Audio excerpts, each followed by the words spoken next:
eles vão conquistando as suas terras. E enquanto havia um líder espiritual, o povo tinha uma aliança com Deus. Mas a palavra do Senhor vai nos contar que, falecendo Josué e os anciões daquele tempo, veio um vácuo na história, um período onde não tinha nenhum outro líder levantado. E o povo começa então a se afastar do Senhor. O povo começa então a viver o que nós também estamos vivendo, que o pastor já falou: a frieza espiritual, a falta de interesse de estar na presença do Senhor e na dependência dele. E onde começa o distanciamento, onde entra a frieza, predomina o pecado. Eles começam agora a desobedecer as leis que foram dadas para eles sobre aquele deserto, antes de herdar a terra. E já em cima da terra, o primeiro pecado que eles começam a cometer é fazer aliança com o povo inimigo. Deus orientou: vocês vão conquistar a terra, e uma das estratégias é matar todos os povos inimigos, porque Deus é soberano e já sabia o que ia acontecer. Eles aqui achavam conveniente, começou a manter vivo alguns. Quem sabe pelos prazeres dos olhares, porque a palavra do Senhor vai nos contar que aqueles homens começaram a se casar com as filhas dos homens que eram tratados como povo inimigo, e começa a fazer aliança, e começa a se acostumar com o costume deles a cultuar os deuses deles, e aí entrar então a idolatria no meio do povo que deveria ter um único Deus. Então agora, entrando esse pecado, o povo começou a viver sendo o próprio Deus da sua vida. A palavra do Senhor vai dizer que então, por amor, porque Deus é tão maravilhoso, que Ele poderia nos deixar padecer nossas escolhas, mas Ele é Pai, e Ele ama, e Ele é misericordioso, e as misericórdias dele se renovam a cada manhã, e Ele corrige aquele que ama. Então Ele pesa a mão sobre o seu povo, e Ele permite que aquele povo comece a ser entregue nas mãos dos inimigos. E o povo agora padecendo, sofrendo nas mãos do inimigo, o povo se lembra: vamos clamar, vamos arrepender. E para quem clama e arrepende, tem perdão. Então começa um ciclo. O povo comete pecado, o povo começa a ser possuído ali pelos inimigos, a ser afrontado, e o povo no sofrimento. Porque, vamos ser sinceros, as nossas orações, louvores mais sinceros em meio às provas mais ardentes, o povo vai para o joelho, que Deus perdoa e Deus restaura, e o povo vive em paz. Aqui inicia um período que vai levar do fim da liderança de Josué até a monarquia, que é onde se iniciam os reis. E esse período na Bíblia é denominado como o período dos juízes. É um período em que Deus vai levantar homens e mulheres, cada um a seu tempo, por um período mais ou menos, estudiosos acreditam, 300 anos, em que o povo então começa a clamar. Deus levanta um como Sansão, como Gideão, como Débora, como foram 12. E aí começa a levantar, aí aquele homem, aquela mulher é conduzido pelo Senhor, leva ao povo a verdadeira adoração, a obediência, o arrependimento, e o Senhor perdoa. Daí a Bíblia é bem clara em dizer: aí há paz sobre a terra.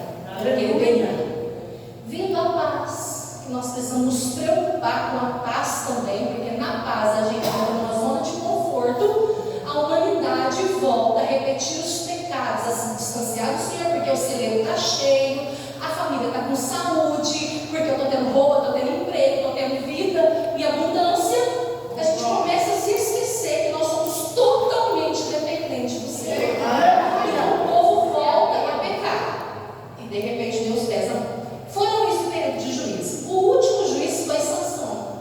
E depois de Sansão, nós conhecemos então a história que a Bíblia nos conta do filho da irmã Ana, que era estéril e que tanto chorava, porque a sua rival Penina tinha filhos e a humilhava.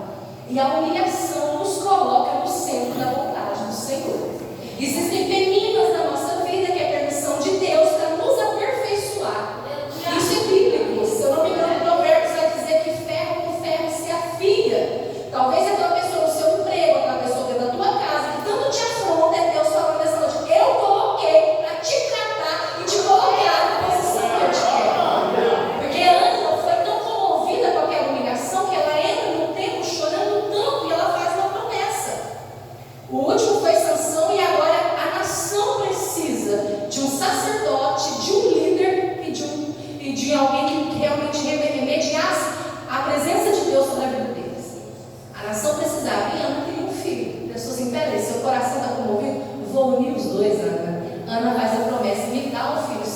eu devolvo para o Senhor, porque o filho é teu. E é isso que nós conhecemos então a história agora de Samuel.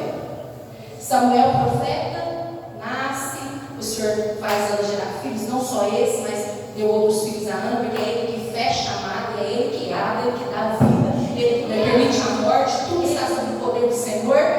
E agora Samuel faz um excelente ministério, sensível à voz do Senhor, porém, a palavra do Senhor vai dizer que ele vai ficando velho, e os seus filhos, infelizmente, não seguem o mesmo caminho, não vivem em obediência, e o povo se preocupa. E agora o povo chega a Samuel e vai dizer: Samuel, olha o perigo de olhar para o mundo. Samuel, nós temos olhado as outras nações, e as outras nações têm reis. Pede para Deus levantar um rei no nosso meio.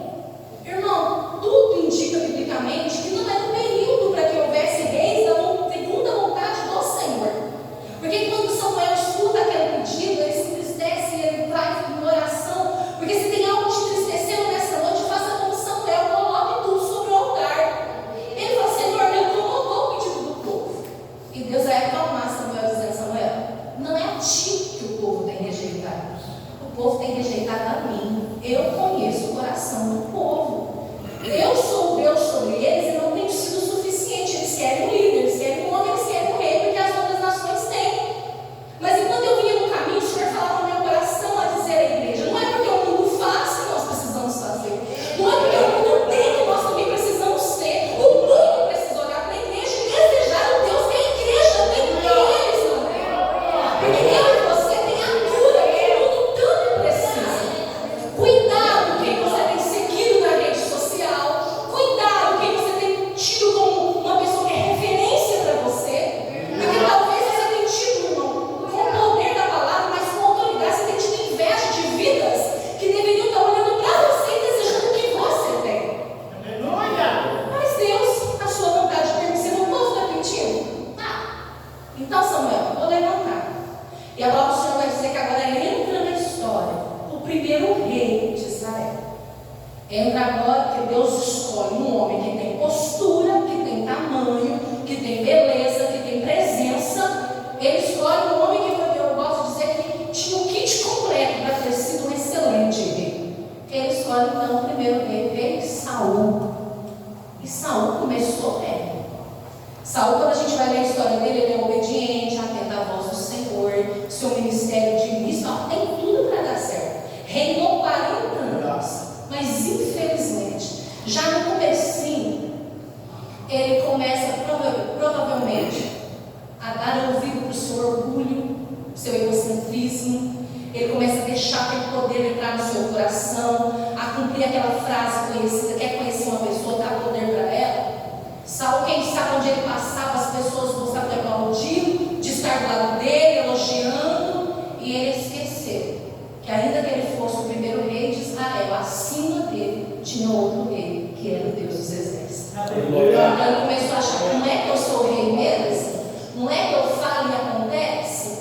Então agora, quando a gente começa a estudar a história de Saul, você começa a ver que ele começa a agir precipitadamente, permitindo que suas ações sejam motivadas pela ansiedade. Começou a oferecer sacrifício que não era função dele, no lugar onde não deveria, na hora que não deveria, porque ele esqueceu de ouvir a voz de Deus.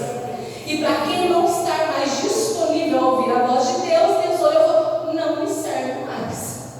A palavra de Deus é bem clara em dizer que Deus retirou o seu espírito do rei Saul. Lembro que no começo da minha conversão, um dia eu questionei a Deus: Senhor, que ponto que nós chegamos que o Senhor retira o teu espírito de nós? E através dessa passagem o Senhor ministrava no meu coração: eu retiro o espírito quando vocês não me querem mais na vida. Porque Ele nos deu uma escolha lá no jardim do Éden, naquela árvore no meio do jardim, e Ele ensinou, orientou: não come que vai morrer. E Adão e Eva comeram, decretaram independência. Ali o Senhor estava nos dando um presente, a escolha. Eu amo, eu criei, tudo é meu, eu fiz, cometeram pecado, fizeram coisas erradas, eu mandei meu filho amado na terra para consertar a bagunça da humanidade, mas eu disse: se quiser vir após mim, é escolha. Se quiser vir, pode vir, mas aí não é do nosso jeito, aí é do jeito dele. Toma a sua cruz, quer dizer, renuncia a si mesmo. Aí seguir. Aqui nós até podemos viver de qualquer jeito, irmão, mas no céu tem que ser do jeito dele. Para entrar lá, a chave é dele, a casa é dele, nós só vamos entrar se tivermos enquadrado dentro da orientação e da palavra dele. Podemos enganar esposa, filho, liderança, pastor, mas sempre haverá um olhar lá no céu que contempla minhas suas escolhas diárias. A palavra do Senhor, então, retira o espírito de Saul. E aqui ele então fala que um dia chega Samuel para Samuel. Saul ainda está no poder. Deus retirou ele retirou o espírito dele, mas ele continuou reinando. Mas um dia Deus fala: Samuel, desce à casa de Jessé, porque eu tenho escolhido um novo rei. Jessé teme, porque por mais que Samuel teme, porque por mais que ele era chegado em Deus, era um profeta, ele era humano. E com isso eu quero te consolar.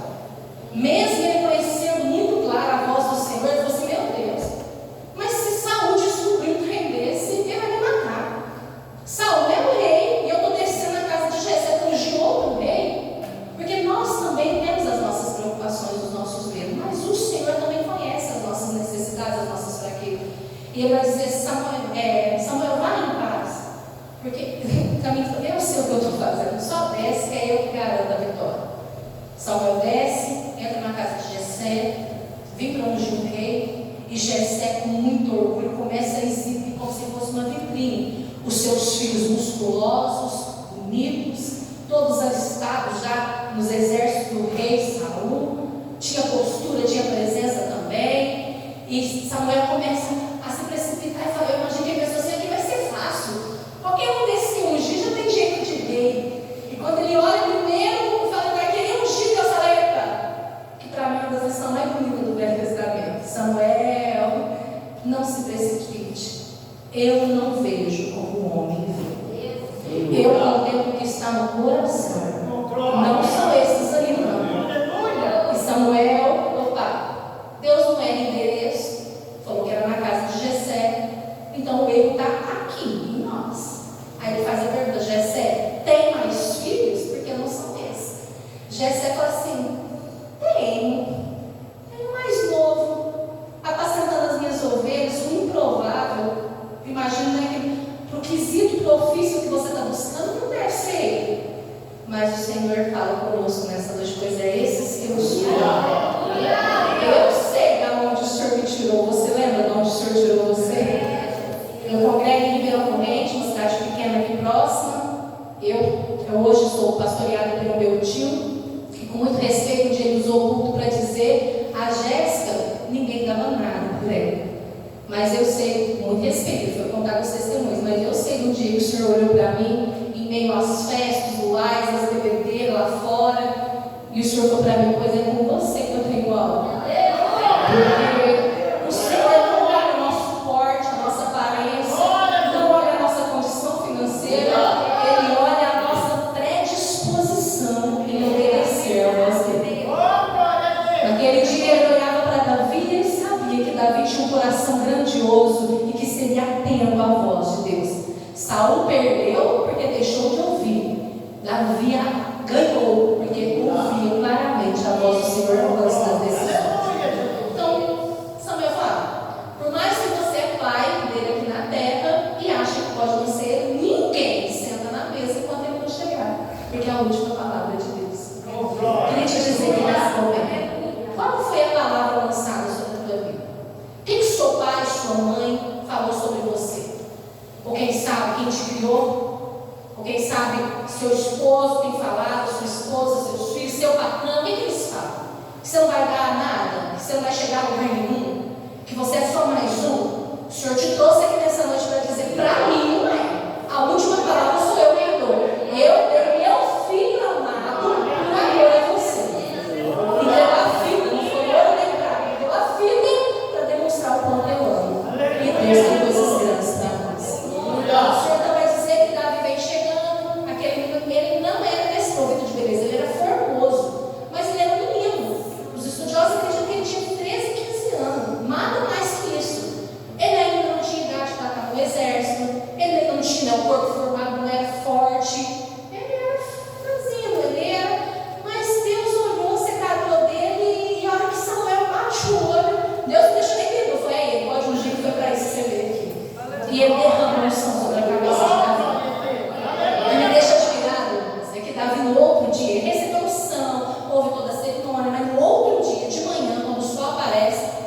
volta para o campo a apacentar as ovelhas. Porque Deus tem um tempo e um propósito para todas as coisas debaixo do céu. Lá o Senhor não vai falar, o Senhor vai dizer que Saul continua no poder e Davi vai para a escola. Ele continua no campo, matando leão e urso para estar pronto para enfrentar um inimigo que ele menos imagina. Até que um dia, o pai chama Davi, vem aqui. Seus irmãos estão no campo de batalha, já faz 40 dias. Eu preciso que você vai lá levar uma cesta de mantimento para eles. E Davi, que era obediente, né? Como Deus escolheu ele, ele era obediente. Pega essa cesta e vai. Chega lá, fala, o Senhor nos conta esse cenário muito conhecido, que é o cenário da batalha de Davi contra Golias.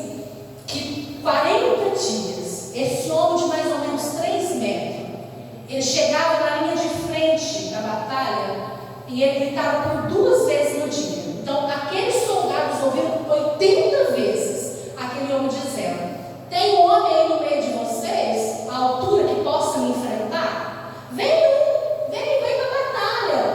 Vem, eu estou desafiando. Se vocês me vencerem, nós vamos servir vocês. Se eu vencer vocês, vocês servem a nós. Era o maior inimigo que Israel tinha, eram os filisteus. E eles estavam escondidos atrás de um homem chamado Golias. Quando Davi se aproxima, irmãos, eu posso me imaginar nessa história. Parece que ele está chegando em outro lugar. Ele chega e ele vê aquele monte de soldado que perguntava covarde, escondido com medo. E eu imagino que vai você, ninguém quer ir, porque nessa hora ninguém consegue honrar aquele homem.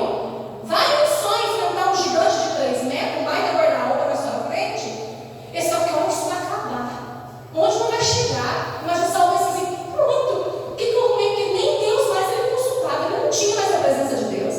Porque se ele tivesse aquilo lá, não tinha durado 40 dias. Mas eles ainda daquela peleja, Davi olha aquilo, parece que ele veio diferente. Davi chega, não tem a armadura que aqueles soldados têm, não tem a espada que aqueles soldados têm, mas tem algo que Davi tem que os soldados não têm: a presença de Deus sobre a vida dele. O Espírito já tinha se apoderado da vida de Davi, e quem tem o Espírito vê diferente. Ele olha para aquele gigante e a fala dele denuncia o que ele enxerga. Quem é esse circunciso para afrontar o exército de Deus vivo? Você sabe o que Davi está falando? Quem é esse homem que nem tem a marca da promessa, nem pertence ao povo de Deus, se sentindo direito de fazer isso com o exército de Deus? Deve estar de brincadeira. Aí ele escuta falar dos benefícios de quem ganhasse aquela batalha, que ia ganhar riqueza, ia casar com a filha do rei, e a família ia ser isenta de pagar impostos. Como é que a proposta é interessante? Ele vai rolar. Aí os irmãos pegam assim: não, Davi, você está de brincadeira, vem aqui para passar vergonha mais a vida. Né? Ninguém acredita em Davi. Então não se preocupe se ninguém está acreditando em você. Aí ele falou: não, eu vou, deixa eu falar com o rei. Saul já conhecia ele, porque a palavra do Senhor vai dizer que ele tocava, porque Saul era perturbado com o espírito. Porque quem não tem a presença de Deus vive uma vida perturbada, e tem os usos que tem para aliviar e trazer paz ao coração daquele que se mantém. E tocando a harpa, ele era liberta daquele espírito. Mas agora ele entra e fica de frente com Davi para outro propósito. Davi fala assim: deixa eu ir. Saul falou assim: mas como assim deixa eu ir? Não, eu vou, já enfrentei um urso, leão, já matei, conta tudo que já, as experiências que tinha passado com Deus. Aí Saul fala: não tem outra escolha, só tem você mesmo. Aí já que pensou assim: se ganhar, pagando, se perder, já espera. Então vai, ele oferece as suas armaduras. Davi experimenta e vai descobrir que a roupa de quem anda no mundo não é a mesma roupa de quem anda com Deus. A só que está tendo administração de doutrina. Mas aí ele fala: não, isso não me serve, não é para isso, não. E ele vai, sem nenhuma espada, sem nenhuma armadura. E ele vai no meio do caminho, ele está andando. O Golias começa a tirar saco, assim, que deve ser um animal, não mandar um menino desse para me enfrentar. Mas ele baixa, ele pega 5 pedras e com uma pedra ele põe na funda, ele gira a funda, nós pensamos a história, simbolicamente aquela pedra derruba aquele gigante. Porque na verdade a arma que Davi tinha era o nome do Senhor. O Senhor entregou Golias aos pés do menino, porque o menino confiava no Deus que ele servia.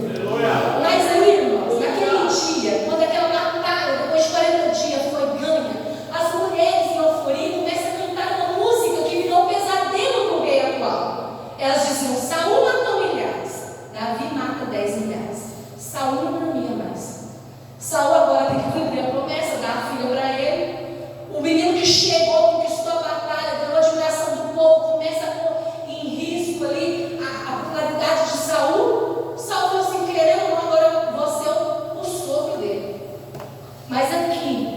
ele vai passar mais de 10 anos da sua vida dedicada a perseguir seu genro Davi. A ponto de que, resumindo, Jonatas, que é filho de Davi, Jonatas, que é filho de Saul, começa uma amizade, uma divulgação por Davi e vai denunciar para ele: ó, meu pai vai te matar. Chegou no ponto que ele falou que vai acabar com a sua vida, não tem mais jeito. Davi se vê obrigado a fugir do seu sogro Saul. Aí aqui, nós vamos entrar nessa passagem que eu li. Ele está num período em que ele já vinha fugindo dele mais ou menos há 10 anos. Ele escondia num lugar, Saul descobria, Deus revelava para Davi, Davi foge, daí dava estratégia. Ele ia para outro lugar, Saul descobria. Nessa perseguição toda, ele tem uma ideia. Já sei onde eu vou procurar refúgio. Já fazia anos que tinha acontecido essa batalha de Golias. Ele falou: vou procurar os filisteus, que eram os inimigos de Saul. E ele chega e ele conta a história de que não é mais aliado com o seu sogro, já não tem mais nenhuma parceria ali, está sendo perseguido por ele. E ele acha graça sobre a vida do rei Aquis, que é o rei dos filisteus.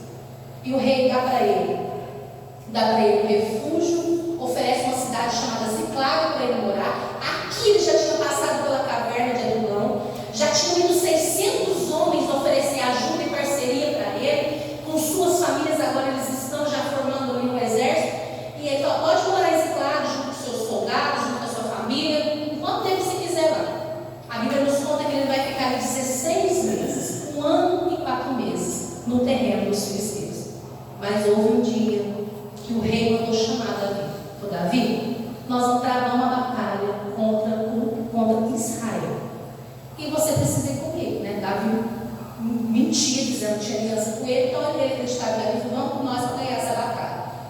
Irmãos, eu fico imaginando Davi indo para lá, porque era dias para chegar nesse local de batalha. Eu fico pensando assim: meu Deus, olha onde eu cheguei, eu vou ter que lutar contra meu povo. E quando eles chegam ali, os príncipes dos filisteus reconhecem Davi e vai dizer assim para o rei: você não pode fazer isso.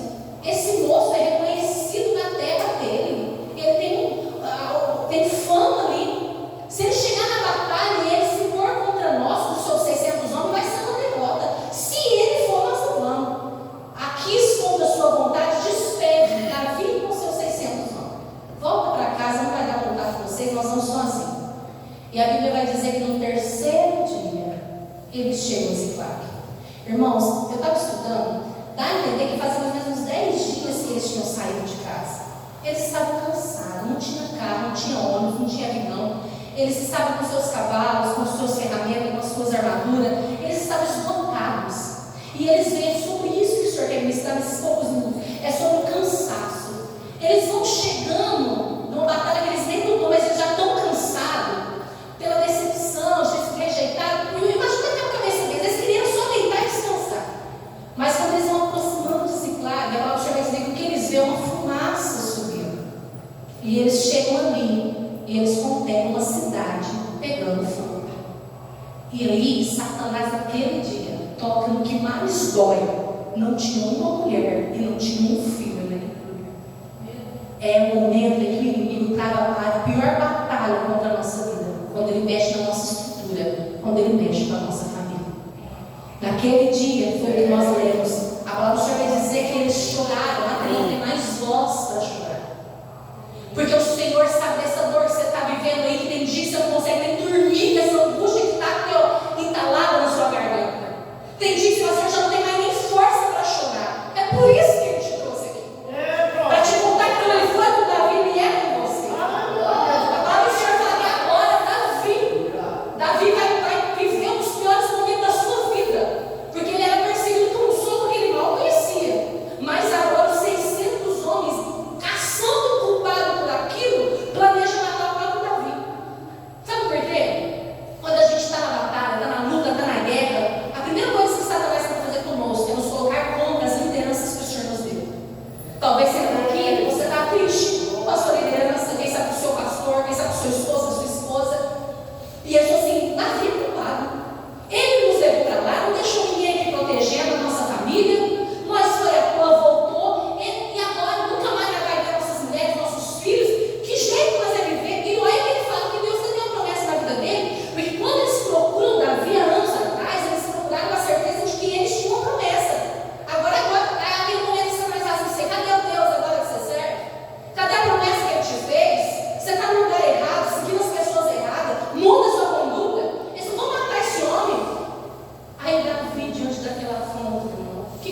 meio do caminho eles param num ribeiro chamado Ribeiro de Besor.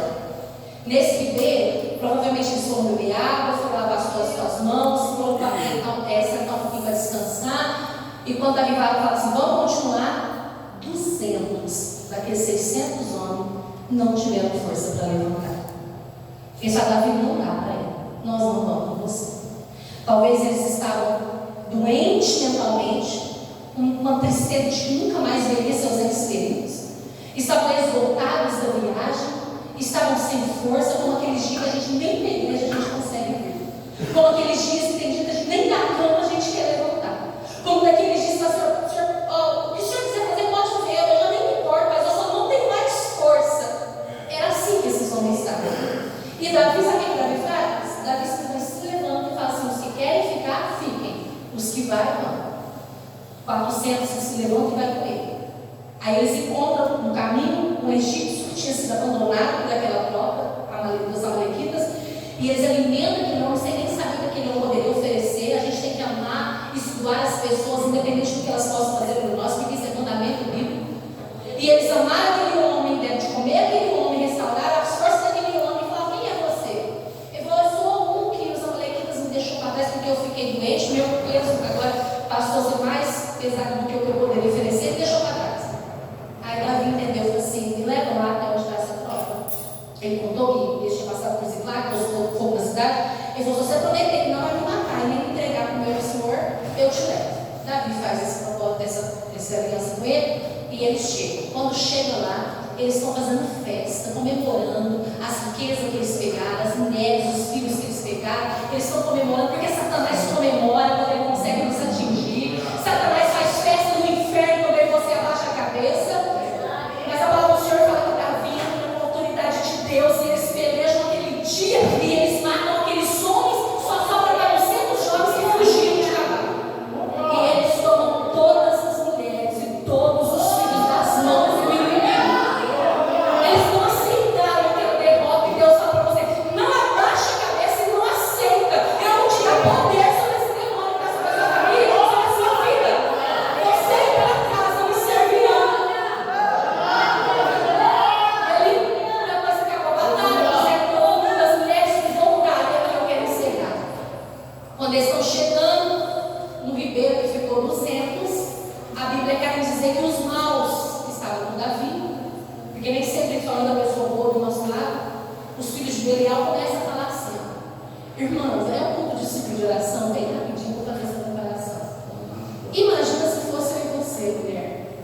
Nós estávamos em casa, os maridos trabalhando, guerreando, chega um inimigo sem pedir licença, invade, nos toma, nos leva à força, e nós vai para o meio do caminho pensando o que vai ser agora, eu nunca mais vou ver meu marido, e meu filho vai acabar sendo morto na minha frente, aquele desespero, aquela angústia, de repente é barulho de festa, de repente você está escutando o barulho das espadas.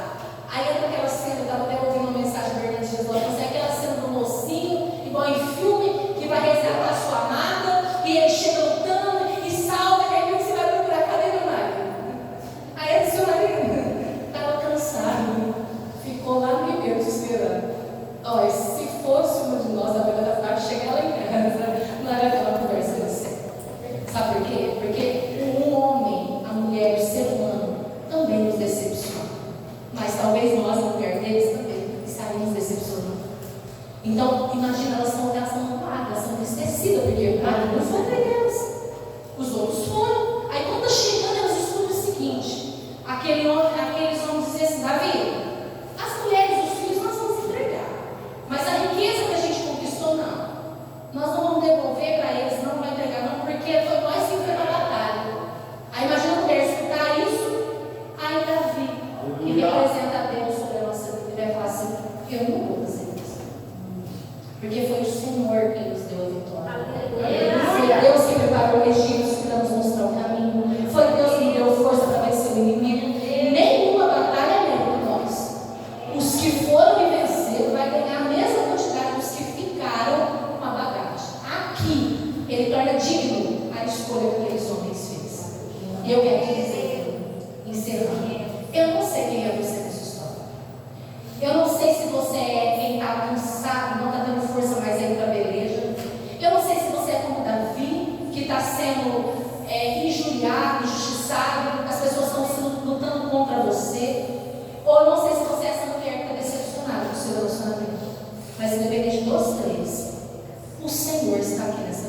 Aleluia. Ele está dizendo, para os três eu tenho solução. Para os cansados, ele vai dizer, vinde a mim. Os que estáis cansados, sobrecarregados, a promessa é, eu vos aliviarei. Para os que estão decepcionados com a vida, ele é a resposta, ele é a cura, ele é a salvação. Davi morreu há mais de 10 anos, mas quando ele completou 30 anos, Saul morre na peleja e o trono era de Davi. Existe algo na tua vida, não desista, não pare no meio do caminho. Existe algo te esperando, que é a vitória, e você vai cantar a vitória.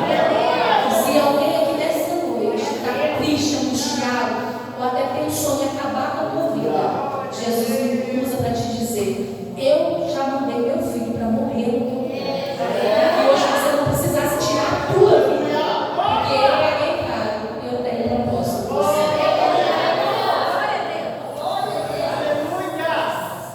Eu quero convidar a igreja a se colocar de pé essa noite, eu já vou devolver minha oportunidade.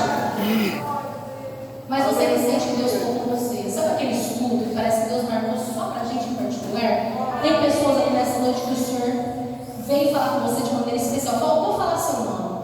Eu quero te convidar para a porção